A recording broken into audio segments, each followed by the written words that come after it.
This conference will now be recorded. Hello, everybody. Jordan Girth here from the National Weather Service Office of Observations. Thank you so much for joining us for the Satellite Book Club Seminar Series, session number 112 on this first day of meteorological fall. The title of today's presentation goes our satellite applications for heavy rainfall. The presenters are Brian Haines, the Science and Operations Officer from the Weather Service Forecast Office in Philadelphia, Mount Holly, and Vanessa Vincente, Associate Scientist from the COMET Program. We're glad to have our facilitator today as Joe Moore, Warning Coordination Meteorologist from the Weather Forecast Office in Duluth, Minnesota. Just a few reminders before we get started today that this session is being recorded. As you just heard, there will be an opportunity for Q&A after the presentation. We encourage attendees, particularly from our field offices and regional headquarters, to post the questions in the chat, and that is how our facilitator today will field them. We may also be asking for your input, so you can see there on the slide that there's an opportunity to join us with the interactive part of today's Satellite Book Club. So while I'm giving these announcements, please head to that link. Also, if you are joining us from a forecast office account, generic account, if you are asking a question, please go ahead and enter your full name there or specify your name so that we can get in contact with you or address you as we ask your question and follow up.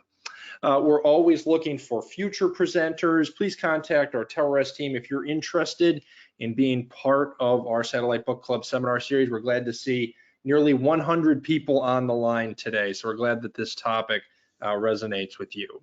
If you're looking for training materials that may be unavailable or you may be unaware of, Brian Mott at the Office of Chief Learning Officer can help you with that. I'd like to thank our TELRES team, particularly Kashad Bowman, the Office of the Chief Learning Officer, and the GOES-R JPSS program for their support of the Satellite Book Club.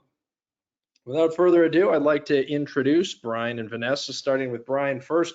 As I mentioned, Brian is the SU at NWS Mount Holly and originally from the Houston, Texas area. Graduated from Texas A&M with bachelor's and master's in atmospheric science in 2012, then started his career at the Houston, Galveston NWS office, working his way up through the Cincinnati, Ohio and Raleigh, North Carolina offices before becoming SU. All right, Vanessa Vincente is an associate scientist for the COMET program in Boulder, Colorado.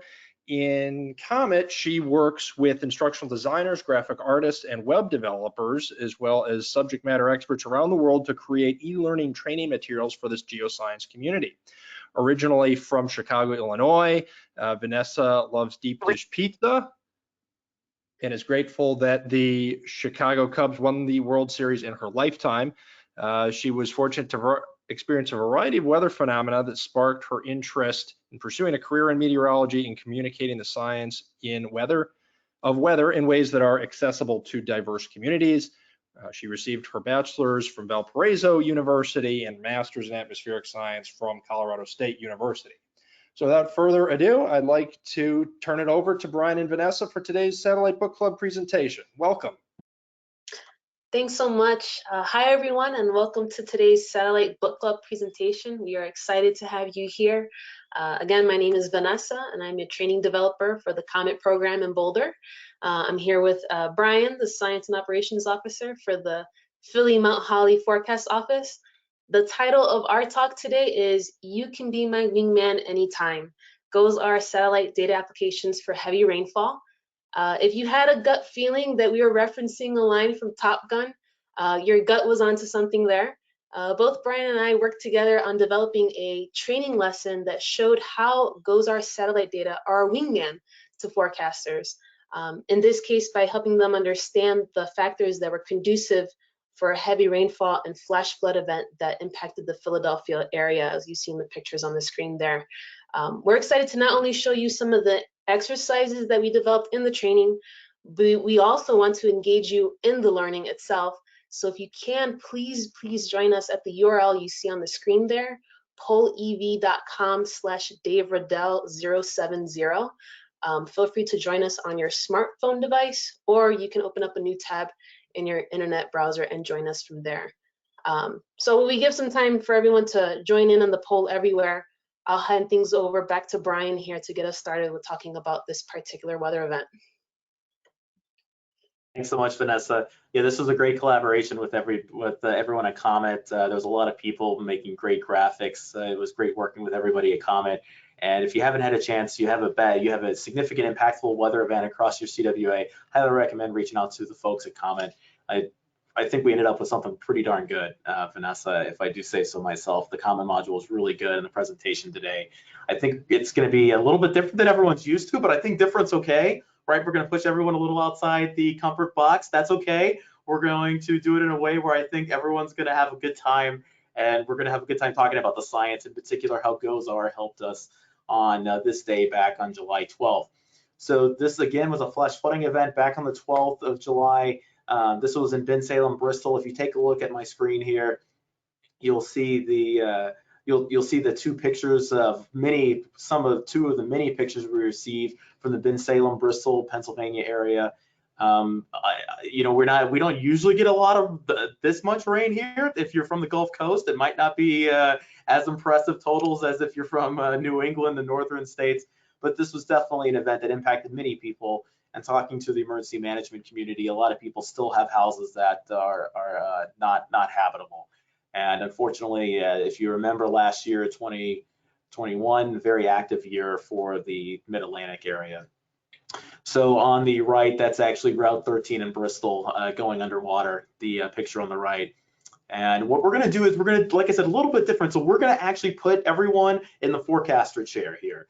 So imagine you are working for the National Weather Service, you're making a forecast, and the day of the heavy rainfall is July 12th. And we're going to start the simulation on July 11th. And we're going to ask you at different decision points what you would do, and we're going to have the opportunity for you to vote and participate. You get to choose, you have the power. You can't be Switzerland, you can't be neutral, you do have to vote, but that's okay. We're going to give everyone a chance then to think about your vote, and you can even change your vote if you like. And it's going to, I think, be a lot of fun. And I have to shout out the special thanks to Dave Riddell. Obviously, we're using his account. So big thanks to Dave for helping us out there. All right, so let's start the simulation. We're going to start the 11th at 5 p.m. So you walk in on the evening shift. It's a summer day. Think about the humidity. Think about the burgers on the grill. But now it's your job to ascertain what's going to happen over the next 24 to 36 hours. You're on the forecast desk. You arrive at the Mount Holly office. It's currently 5 p.m. And you have WPC open. You always look at WPC surface analysis, and you see a warm front stalled across the Mid-Atlantic region, in particular South Central PA, down towards what looks like a Trenton area towards eastern New Jersey. And showers and thunderstorms are forecast to move through Pennsylvania and New Jersey this evening. And remember, what we're talking about is showers and thunderstorms on the 11th, but the actual flash flooding event is on the 12th. So it's going to be a busy shift for you. You have to think about the initial convection moving through and how that's going to affect subsequent CI or convective initiation on the 12th. Each one of the follow-up questions we're going to be talking about how you would adjust your forecast for the 12th based off of current trends, in particular using GOES-R satellite. So as hints the name, GOES-R is my wingman, so I'm going to pull up GOES 16, 6.9, look at band 9 here. I'm going to take a look in particular, see what's, this is my first day back. I just had a lot of burgers for lunch the previous day, so I really got to get briefed in. And I take a look at the water vapor loop here in front of me, and there's a lot of interesting features right off the bat that catch my eye. So in particular, right, we see that mid-level low near Kansas, Missouri. We see that mid-level low there over the Kansas, Missouri area. Looks like it's probably vertically stacked. Then there's this weird little interesting retrograding low near the Bahamas. I know you can't see my mouse, but I'm a show and tell type of guy, so I'm doing all kinds of hand gestures and mouse movements that no one can see, but that's all right. We don't need the pomp and circumstance. You see the low retrograding over the Bahamas. And right here on the top right of your screen, it looks like a potential another wave near Quebec. And a little bit interested in that as well, and how this is going to interact with the vertically stacked low over Kansas, Missouri. There's probably some type of warm conveyor belt. You can obviously see the dry conveyor belt. I wonder what this frontal structure that we just looked at from WPC, how everything's going to interact and synergistically work together. So let's zoom out a little bit, and sure enough, my spidey sense was onto something. There's a wave here over Quebec diving to the south and east towards the Canadian Maritimes. And as we're taking a look, let's dive a little bit deeper into the analysis. You can see the retrograding low over the Bahamas. You can see the dry conveyor belt wrapping up into the vertically stacked low with a warm conveyor going up and around both sides of the mid-level ridge axis across North Carolina, and then the dry conveyor belt or vertically stacked low over the Kansas, Missouri area. And there's indeed our wave over Quebec, and that is going to be moving to the south and east. And that is, how is that going to affect the warm front here? So we're going to get to Pole EV here. I want this to be interactive, so we're going to have a lot of fun with this. And when I did this in person with everybody on staff, we got everyone talking, but that's okay. You can talk to yourself. That's all right. But we're going to open the poll here in a second. And the question is, do you think the warm front's going to continue pushing north during the evening hours? So remember, it's 5 p.m. You have a warm front stalled across central PA into New Jersey. You're taking a look at your water vapor from GOES 16. You see an approaching wave over Quebec to the Canadian Maritimes, but there's also a vertically stacked low over Kansas, Missouri. Doesn't look like it's making much progress. So what is going to happen with the warm front? So again, you can't be neutral, you can't be Switzerland. We do require you to vote, but that's okay. We have to commit in life, you have to live a little in life. So what do you think is going to happen here? Do you think the warm front's going to continue to push north during the evening hours? Do you think it's going to turn around as a cold front? Do you think it's going to stall? And what do you think is going to happen here? And Vanessa is going to be the tag teaming here on letting us know on kind of what people's voting. So Vanessa, what are you seeing so far? Yeah, it looks like a lot of people are inclining towards no, that the approaching wave from Quebec will work in combination with the weak ridging and allow the warm front to become stationary. 56% right now of the audience. I think the poll is full if it hits a certain, I don't know if it's 25 or something, but everybody may not get a chance to enter in their input. Perfect. I see that the poll is full. So what we'll do is here. So Vanessa, go ahead and go on to the correct responses here. What did we say are the correct responses? So that's really good. I'm glad no one picked C. What warm front? That's good. We all saw the warm front. So then that left you with two questions on whether the approaching wave would cause the front to stall or would it continue pushing north and east. And indeed, it's probably going to stall. So you're doing your analysis. You think the warm front's probably not going to make much more progress. It's probably stuck where it's at. So excellent job on that, everybody. All right, and it's the evening update time, and you did your analysis, helping out with GOES-R, and you say probably that warm front's not going to stall. Here's our initial pass at a flash flood watch that's currently in effect. This was put out on the day shift, and you are inheriting this from the day shift. And based off the latest guidance, here's what the flash flood watch is. And we're going to ask the next question here. Well, we're actually going to scoot forward to 3 a.m. and we're going to first, we're fast forwarding in time here.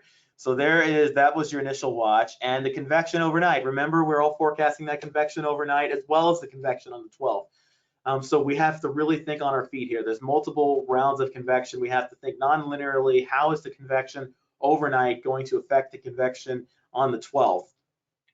And nighttime microphysics, that's definitely probably more a co-pilot than a wingman for me, especially on the overnight into midnight crew.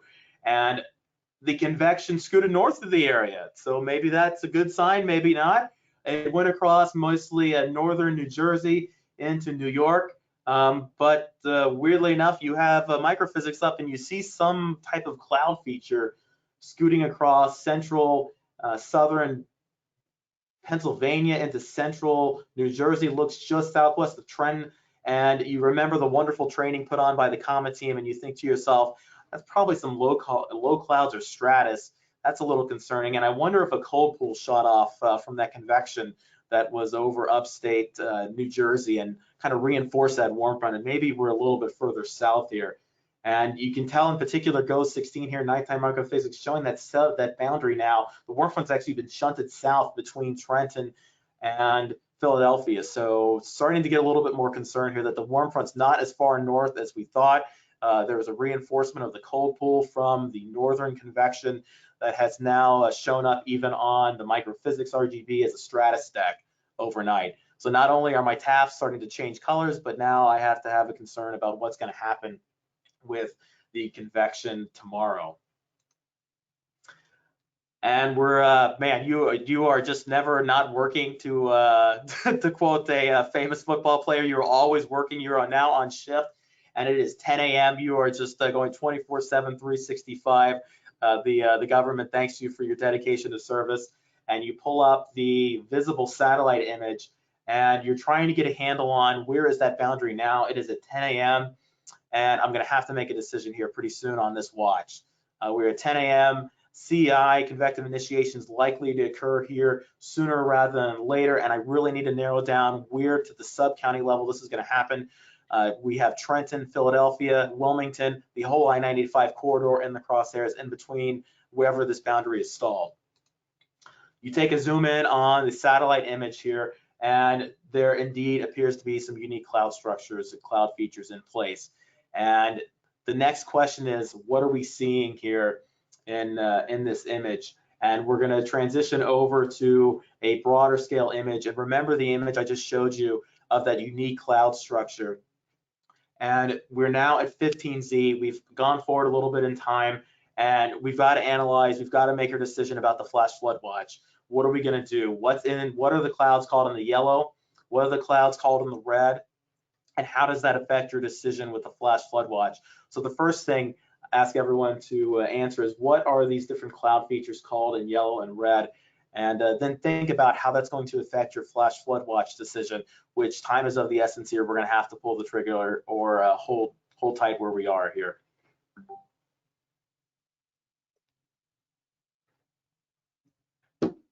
Give just a bit more time for folks to get in their answers. We're capping at almost 20 here. All right, let's see what people are thinking. Oh, it's pretty evenly split here, Brian. This is really good. Looks like majority are thinking that the red circles contain billow clouds and the yellow circles contain the horizontal convective rolls. So as I'll ask everyone, as I did of the staff, so what are we seeing here? We know the boundary is probably somewhere between the I-95 corridor, between Philadelphia and Trenton-ish area, right? We know it's somewhere between there. So I'll just, so let's talk about this. Horizontal convective rolls versus billow clouds. So remember, horizontal convective rolls are going to be representing the overturning of the PBL, meaning that you have destabilized.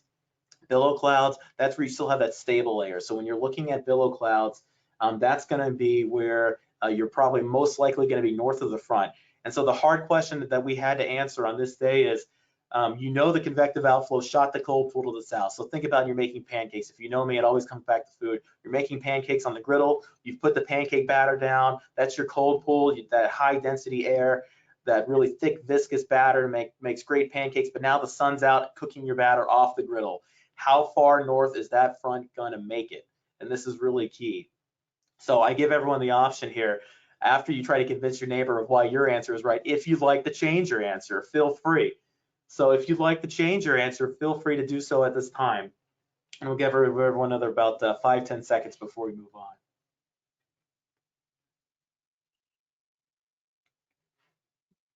I like it. People are changing their answer. They're living in life. They're committing to an answer and are changing their answer. All right, so go ahead and show us the answer, Vanessa. Yeah, so this one was a little bit of a tricky one. The yellow circle, so this was a catch-22. The yellow circle, answer C would have been the next best bet. The yellow circle really contained those billow clouds, and when you zoom in, you notice that they're starting to go more of a curvilinear type feature.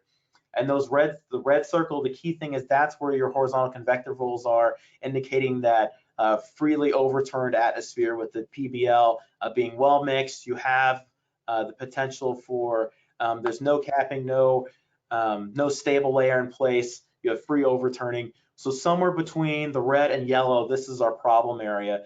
And in particular, the main question the forecaster to ascertain is that pancake batter or cold pool going to burn off in time, or am I going to need to make changes to the flash flood watch? So Now you have the chance, the power to choose. It is all on you. It is now 10 or 11 a.m. depending upon when you get your forecast done. For me, it's usually 11. I tend to look at a lot of things. What would you like to do here? This is the watch that you have inherited. No changes were made on the overnight shift or into the early morning. Now it's your chance to change the watch if you think the change is needed or not. Remember where the billow clouds were, remember where those curvilinear features were, and remember that initial WPC warm front analysis that we had. And ask yourself, how has that changed and evolved from the previous night's convection? Looks like a majority are thinking that they'll only make a slight change to the watch, the flash flood watch. I like it, Vanessa. That's really good. So if we go to the answer here, I tend to agree with everybody. There's no need to completely blow up the watch and delete the hazard and start from scratch, but you're probably going to need to make some changes. And sure enough, if we go forward in time here, you can actually see that we did end up making a change to the watch. We did bring it further southwest. And this was really mainly based off of what we saw with trends in GOES 16. Especially with that wave over Quebec, Canadian Maritimes diving to the southeast. You knew the warm front probably wouldn't make much progress. And then you also had that really thick, viscous pancake batter, right? We put on the griddle, we remember that. And that's what helped reinforce that warm front further to the south. So we ended up upgrading the flash flood watch to the south and west. And one of the really cool things about GOES 16 that, to be honest with everybody, I didn't really remember until Vanessa and her team reminded me about this, is GOES 16, you can also use it to get storm motion components. So I always throw this out here. Remember so we've expanded the flash flood watch southwest. What are the primary threats? And two components when you're doing storm motion is advection and propagation. And estimated that advection component by the mean cloud layer wind, the propagation is the negative of the low level jet. So remember the tendency for new updrafts to form is into that low level jet. And GOES 16 has a perfect wingman for this. It's the derived motion winds product. So now you're looking at the DMW winds and you're asking yourself, okay, man, it's summertime. I know there's probably not a lot of cell movement expected. And I had this great COMET lesson, so I'm going to calculate the storm motion using the propagation and advection components, and I have the 850 300 millibar winds here. So now my next question is going to be, what do you think the storm motion is? And I'm going to leave this slide up for just a little bit, then we're going to switch over to the poll everywhere question. And the question is, which image best matches your analysis of the projected storm motion?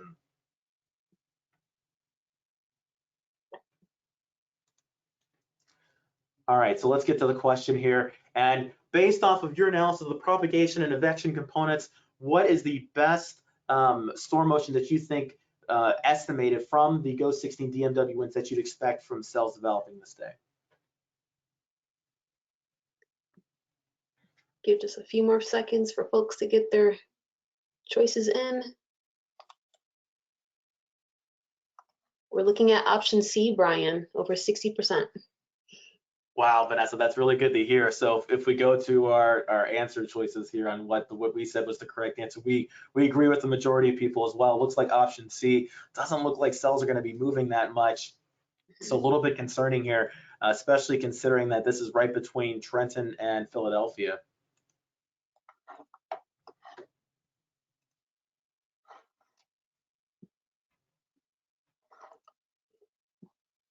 So what happened this day? So what ended up happening was the cold pool was reinforced and held together long enough to be just southwest of Trenton, unfortunately in the highly populated Bucks County area. And you had cells, rapid CI, just southwest of Trenton, and you had cell movement that was basically next to zero. You had some drift to the north and east. The other thing we didn't really show you here was most of the instability laid to the south and west. So the propagation components really took over here, and the cells really fed into that low-level jet and zip line down the I-95 corridor. We had over 10 inches of rain in Croydon, 8.5 inches in Bristol, 7.6 in Florence. We had 43 flash flood reports alone just from that flash flood emergency that we issued in Levittown and Croydon. And this image on the right here, this is a tweet we put out 6 to 10 inches of rain and around 3 to 4 hours. Estimated 100-year flood for this event. We really try to hit home the severity of this event to everybody and really try to hit the messaging hard.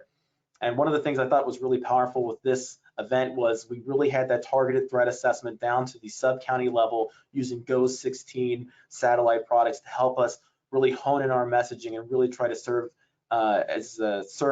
people the best we could right down to the sub-county level, which I was really, really happy of for this event. All right, so why do we use case exercise-based learning in this training? First off, it helps our learners think. You all started out with the forecast problem about the behavior of the surface boundary, and you were analyzing observations to determine how it's going to affect your flash flood watch. You were in the hot seat and you were thinking. The second thing is that it helps provide our learners with meaningful and memorable interactions. You were immersed in a real life situation where you monitored satellite data and you were identifying signatures that allowed you to not only adjust your forecast, but also help build confidence in this weather situation and the expected hazards. Another big thing of why we use case exercise-based learning is that it gives our learners the opportunity to perform their jobs better. You were able to practice interpreting the data, making mistakes and adjusting your answers, right? And learning from those mistakes without experiencing real life consequences. You didn't get fired on the job. By using realistic scenarios, decision-making and providing feedback in the training, we can hopefully increase the chances that our learners will use their new understanding and skills in real life situations. So if we want our learners to use satellite data in their jobs, we need to make sure that our learners are doing things with the satellite data in the training that we built. Just like in the presentation we did today, we immersed you in the situation and we allowed you to interact with the data. COMET has built a variety of case exercises focused on satellite products, as you can see on the screen here. We've been covering various phenomena from convection and fire to heavy rain and flooding, as in this training that we just developed with Brian, as well as winter weather. Our collection continues to grow, and they are freely accessible on our Meta website, as you see on the bottom there. Feel free to check out the link and explore all the satellite training lessons that we have on our website. Thanks, everybody. We hope you had fun being immersed in this case study and interacting with the data with us. And I think at this point, we'll take any questions or comments. Thank you. All right, excellent. Thank you, Brian and Vanessa. That was wonderful. So I'm Joe, I'm the WCM at Duluth, and I'll be the facilitator for this. So definitely stay on for a discussion. I just have a couple of little housekeeping things. If you do want to throw a question in the chat, go ahead and throw it in. And if you're under like an office account, throw your name and office in there so we know who you are. Week from today, next week, we have at noon Eastern, Carl Deerking, research scientist and NOAA liaison from the University of Alaska Fairbanks. We'll discuss high latitude proving ground satellite research operations. And just a reminder that if you have any questions for the Satellite Book Club or anything about configuring your satellite products and AWIPs, don't hesitate to contact the Tower S team, Lee Byerly and Kashad Bowman. So with that, we will begin and we can start with some of the questions. So I'm just gonna monitor over here.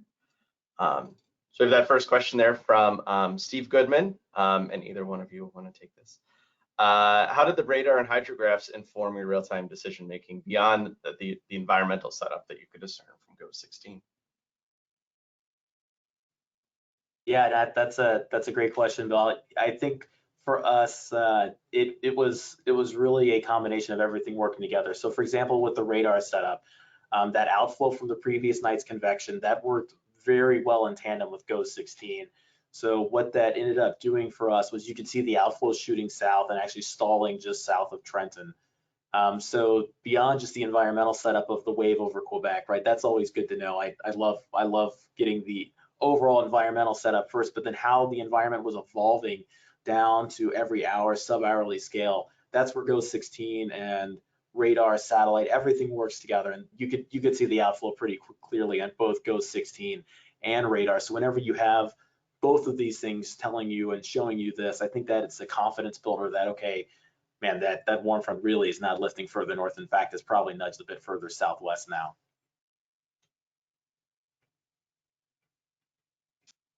Excellent. Scott Lindstrom just had a comment or question about that there is level 2 total precipitable water data and stability products from GOES 16. Did those give useful information in this case? I see you shaking your heads. Yeah, we did use total precipitable water as well as the ALPW, the advected layer precipitable water product, to show that there was a deep layer of moisture advecting in, and that provided plenty of abundant moisture to make the potential for heavy rainfall producing thunderstorms in the area. We just didn't cover it in the presentation, but it is in the training. Excellent. And Amy provided a link to that training that we're referencing. Yes, thanks, Amy. Douglas asked, were there any signals in the HREF for significant flash flooding leading up to the event? And if there was, yeah, so you're smiling, Brian. If there was the signal too far north for when, i.e. where the original flash flood watch was issued? Yeah, a lot of danger using the convection allowing guidance to overconfidence you in some direction sometimes. So this was a great question, and this is actually something that, yes, the HREF and a lot of cams showed a lot of the flash flooding in northern New Jersey, well north of the warm front that the synoptic scale models pictured. So this was actually something that I kind of, granted it was a local case, so we all knew what happened, but I showed everyone the HREF guidance and said, so now would you make any changes? Which it was all northeast of Trenton. And so yes, the HREF guidance did show a lot. At this place, it actually was fairly close, but unfortunately for, I think, a lot of the neck of the woods, whenever you're dealing with a population center, 25 to 50 miles is a huge difference, whether over it's downtown Trenton or in a much less urban area towards the north. So yes, the CAM guidance was showing mostly northern New Jersey, which there was some flash flooding in northern New Jersey. Unfortunately, the guidance really did not pick up on southwest of Trenton. But as I tell the staff here, that's why we're here, right? This is why we're here, to add that value. And that's why GOES 16 and the radar we have, all of these tools we have are such powerful instruments. We can use them synergistically together to really add that targeted messaging and get the word out to everybody. And I think this time it worked out. Yeah, it can be tough because a lot of times those errors in the model world aren't that big. It's, 20, 30, 40 miles. And that's, modeling wise, it's not a big deal. But when you talk about the impacts and, if there was no watch in effect and it's 20, 30 miles south, that's a big deal to the actual people that are impacted. So it's a big deal, yeah. So we also, this was back to back with 2 EF3 tornadoes we also had this year. And I was talking to the emergency manager, and these are people who, their homes have been condemned. They don't have insurance. They are basically living outside their home now, and or just living in their home because they have nowhere else to go. This is a really big deal. So, when we think about the impacts here, think about your home being flooded, and take a look at the slide that Kashad's showing, and look at the left, and that's the high water mark in someone's home.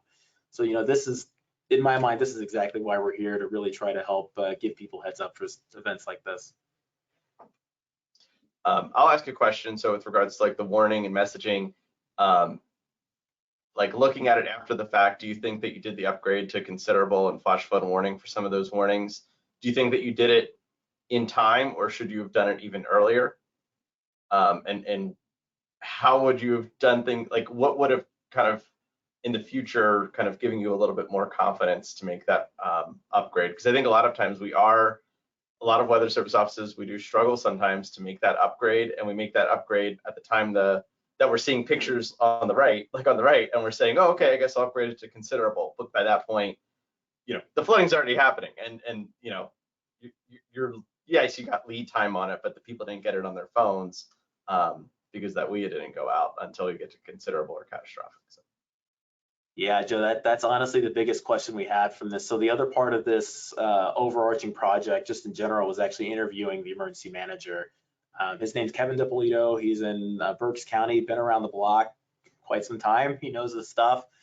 But I think, from the standpoint of the Weather Service side, we all felt good about the lead time, but I think there's something, the deeper question is, I don't think Kevin fully appreciated the difference between the base tag versus considerable versus catastrophic and the WIA messaging. And I think, the biggest takeaway we had on our end was making sure partners understand those differences, and then asking ourselves, should we be faster to upgrade to considerable, in particular on events, whether it be a landfalling tropical cyclone or an event like this where you know there's going to be probably really bad potential for really bad flooding. And I don't think we have an answer, to be honest with you, yet, because I do think it needs to be fine-tuned a little bit. You know, you don't always want to wait to go to considerable, yet you always don't want to go straight to considerable. So where's that medium ground in between? There's probably an education and outreach component with emergency management as well, obviously. But some of the discussions then led into how Bucks County got their warnings and notified EMs. So the short answer is I think we did this pretty much by the book. I did encourage people, though, you know, whenever you see events like this, don't be shy in upgrading a little bit quicker. But I think the biggest take-home message from us was partner, honestly, education, feedback, and discussion with partners on, you know, what this actually means, considerable base, catastrophic. And then I think we'll have to go from there. But I think the verdict's not out yet. I think it's still waiting to be seen on exactly the best approach here. Yeah, I was just thinking, Brian, as you're presenting, like, you know, I think it'd be great for, if we're going through this kind of a case study, to encourage offices to do the same locally, because what a great topic for refreshers to look back at, you know, what are, in the last 10 years, would have been your catastrophic floods, and what is the difference between those conditions versus the conditions that you get, that you don't get catastrophic floods. And so maybe increase your confidence and pattern recognition, that kind of stuff. And it's not easy. It's not simple. If it was easy, the models would have it. I definitely think that's the next frontier. Yeah. Douglas also asked, how, if at all, did the messaging change when you expanded the flash flood watch into the more urban areas of Trenton and Philly? Yeah, so, you know, the messaging, I have to admit, didn't probably change as much initially when we upgraded the flash flood watch. To the south and west, we did say flash flooding was possible further south and west, and we gave our reasoning on it. But I don't think, if you had asked anybody, including myself, we didn't think 11 inches would be just southwest in the urban area. Given that, though, when the cells first started forming and CI occurred, and then you started looking at cell motion, that's when the messaging really changed. So I think, to answer your question, it didn't change too much initially, you know, but given that, it quickly changed once we saw cell motion and the rainfall totals quickly adding up. In fact, I remember the forecaster out there saying it can stop raining now.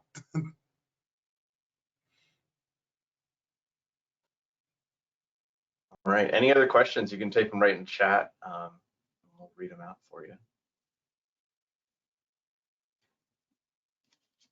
Another thing I was going to add, I'm glad you guys highlighted the derived motion winds, because I think that is one of those like lesser used GOES data things that we have, and that can be really valuable, especially because you can kind of combine it with, you know, using the radar derived VWP. And so, you know, before you have precipitation echoes, the derived motion winds can be really good. And then once you have convection, you can kind of correlate that to the VWP data. And so kind of using all of the things that you have.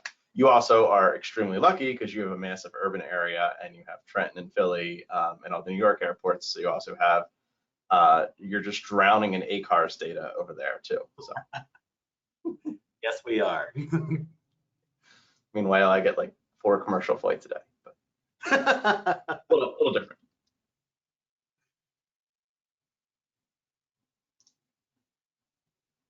All right, well, I don't see any other questions. I can pass it back over to Jordan to wrap it up. All right, well, that was excellent. I really enjoyed that. And thanks so much once again, Brian and Vanessa, for that engaging presentation, and Joe for being our facilitator for today. Just as a reminder, the Satellite Book Club continues every week. So next week on Thursday, September 8th, we're going to have Carl Durkin from the University of Alaska Fairbanks Geographic Information Network of Alaska talking about high latitude proving ground satellite research to operations. So if you're looking for something different up in Alaska, please join us next week. In the meantime, if you have any questions related to satellite imagery in AWIPS or about the Satellite Book Club, contact the Tower S team, Lee Byerly, Kashad Bowman, John Evans. Email addresses are there on the slide. So with that, I'm going to wrap it up for today. I really appreciate everybody's attendance, and hopefully we'll see you next week. Have a good start to meteorological fall, everybody. Stay cool. Bye now.